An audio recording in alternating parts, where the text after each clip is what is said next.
Chapter 22. How completely unthinkable, Jesserac mused. This conference would have seemed only a few short days ago. The 6 visitors from Lys sat facing the council, along a table placed across the open end of the horseshoe. It was ironic to remember that not long ago, Alvin had stood at the same spot and heard the council rule that Diaspar must be closed again from the world. Now the world had broken in upon itself with a vengeance, and not only the world, but the universe. The council itself had already changed. No less than 5 of its members were missing. They had been unable to face the responsibilities and problems now confronting them, and had followed the path that Kedron had already taken. It was, thought Jesserac, proof that Diaspar had failed if so many of its citizens were unable to face their first real challenge in millions of years. Many thousands of them had already fled into the brief oblivion of the memory banks, hoping that when they awoke, the crisis would be past and Diaspar would be its familiar self again. They would be disappointed. Jesserac had been co-opted to fill one of the vacant places on the council. Though he was under something of a cloud, owing to his position as Alvin's tutor, his presence was so obviously essential that no one had suggested excluding him. He sat at one end of the horseshoe-shaped table, a position which gave him several advantages. Not only could he study the profiles of his visitors, but he could also see the faces of his fellow counselors, and their expressions were sufficiently instructive. There was no doubt that Alvin had been right, and the council was slowly realizing the unpalatable truth. The delegates from Lys could think far more swiftly than the finest minds in Diaspar. Nor was that their only advantage, for they also showed an extraordinary degree of coordination, which Jesserac guessed must be due to their telepathic powers. He wondered if they were reading the council's thoughts, but decided that they would not have broken the solemn assurance without which this meeting would have been impossible. Jesserac did not think that much progress had been made. For that matter, he did not see how it could have been made. The council, which had barely accepted the existence of Lys, still seemed incapable of realizing what had happened. But it was clearly frightened, and so, he guessed, were the visitors, though they managed to conceal the fact better. Jesserac himself was not as terrified as he had expected. His fears were still there, but he had faced them at last. Something of Alvin's own recklessness, or was it courage, had begun to change his outlook and give him new horizons. He did not believe he would ever be able to set foot beyond the walls of Diaspar, but now he understood the impulse that had driven Alvin to do so. The president's question caught him unawares, but he recovered himself quickly. "I think," he said, "that it was sheer chance that this situation never arose before. We know that there were 14 earlier uniques, and there must have been some definite plan behind their creation. That plan, I believe, was to ensure that Lys and Diaspar would not remain apart forever. Alvin had seen to that, but he has also done something which I do not imagine was ever in the original scheme. Could the central computer confirm that?" The impersonal voice replied at once. "The counselor knows that I cannot comment on the instructions given to me by my designers." Jesserac accepted the mild reproof. "Whatever the cause, we cannot dispute the facts. Alvin has gone out into space. When he returns, you may prevent him leaving again, though I doubt if you will succeed, for he may have learned a great deal by then. And if what you fear has happened, there is nothing any of us can do about it. Earth is utterly helpless, as she has been for millions of centuries." Jesserac paused and glanced along the tables. His words had pleased no one, nor had he expected them to do so. "Yet I don't see why we should be alarmed. Earth is in no greater danger now than she has always been.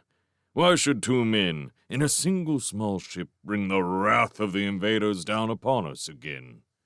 If we'll be honest with ourselves, We must admit that the invaders could have destroyed our world ages ago. There was a disapproving silence. This was heresy, and once Jessarak himself would have condemned it as such. The president interrupted, frowning heavily. Is there not a legend that the invaders spared Earth itself only on condition that man never went into space again? And have we not now broken those conditions? A legend, yes, said Jessarak. We accept many things without question, and this is one of them. However, there is no proof of it.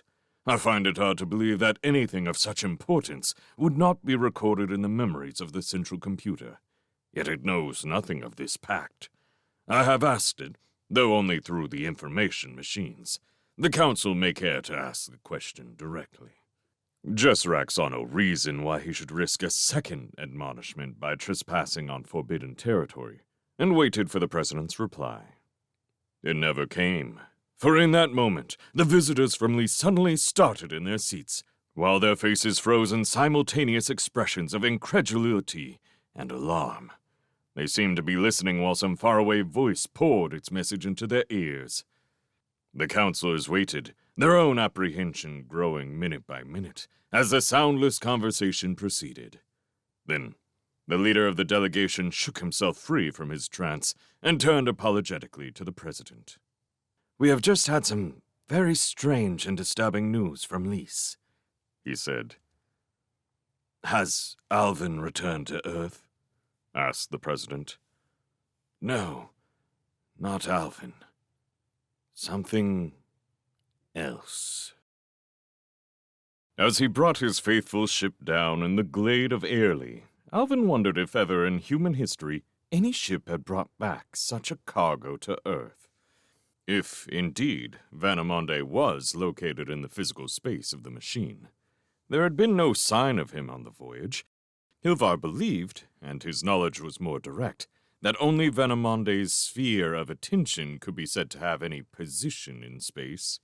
Vanamonde himself was not located anywhere, perhaps not even anywhen. Serranus and 5 senators were waiting for them as they emerged from the ship. One of the senators Alvin had already met on his last visit. The other 2 from that previous meeting were, he gathered, now in diaspora. He wondered how the delegation was faring, and how the city had reacted to the presence of the first intruders from outside in so many millions of years. It seems, Alvin, said Serranus dryly, after she had greeted her son, that you have a genius for discovering remarkable entities. Still, I think it will be some time before you can surpass your present achievement. For once, it was Alvin's turn to be surprised. Then, Vanamonde's arrived? Yes, hours ago. Somehow he managed to trace the path your ship made on its outward journey. A staggering feat in itself, and one which raises interesting philosophical problems. There is some evidence that he reached Lys at the moment you discovered him, so that he is capable of infinite speeds. And that is not all.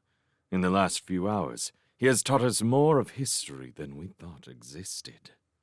Alvin looked at her in amazement. Then he understood. It was not hard to imagine what the impact of Vanamonde must have had upon this people, with their keen perceptions and their wonderfully interlocking minds.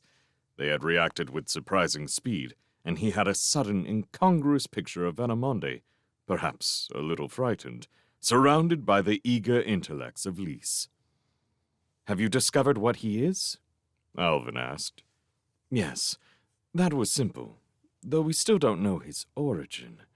He's a pure mentality, and his knowledge seems to be unlimited.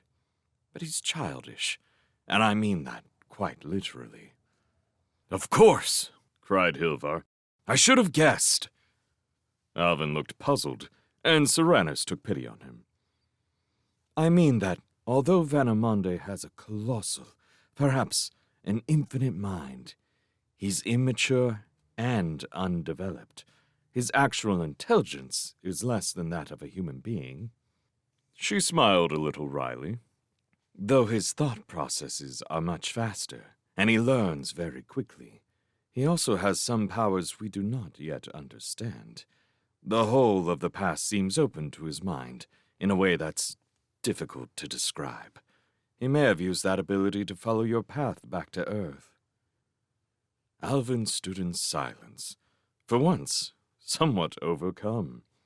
He realized how right Hilvar had been to bring Venemonde to Lys, and he knew how lucky he had been ever to outwit Serenus. That was not something he would do twice in one lifetime.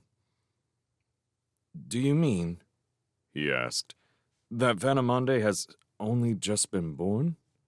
"By his standards, yes. His actual age is very great, though apparently less than man's. The extraordinary thing is that he insists that we created him, and there's no doubt that his origin is bound up with all the great mysteries of the past." "What's happening to Venemonde now?" asked Hilvar in a slightly possessive voice. "The historians of Gravan are questioning him. They are trying to map out the main outlines of the past, but the work will take years.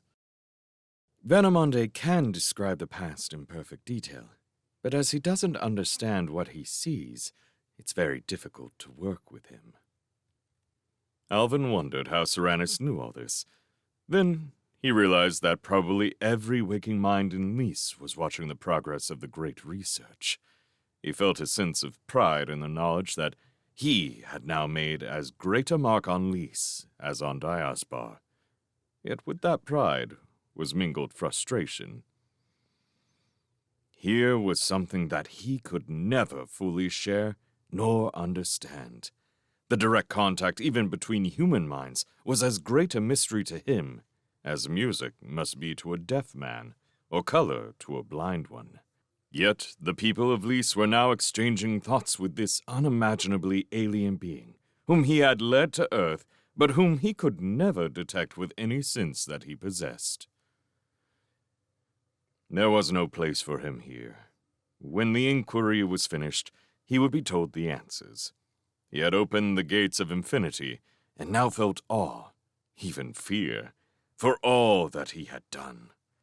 For his own peace of mind, he must return to the tiny, familiar world of Diaspar, seeking its shelter while he came to grips with his dreams and his ambition. There was irony here. The one who had spurned the city to venture out among the stars was coming home as a frightened child runs back to its mother.